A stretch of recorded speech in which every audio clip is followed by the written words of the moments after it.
So hello hi guys आपण माने केमती अछंती देखुछ तो ये है कौन कल red beauty with royal Enfield red beauty या ना बुझी पाच तो गाड़ी रे ब्लैक रे रेड टच दिखाई हल्का हल्का ऊपर तो केमती है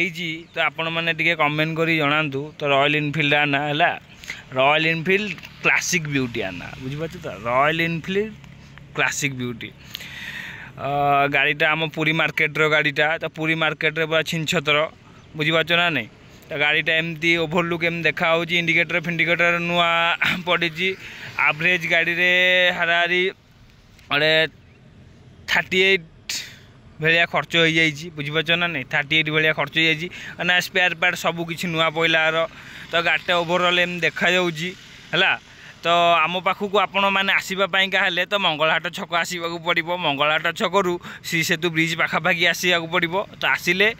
तो आम सर्विस पाइब आम सहित भी देखा बुझीपार ना नहीं तो यहाँ रॉयल इनफील्ड क्लासिक।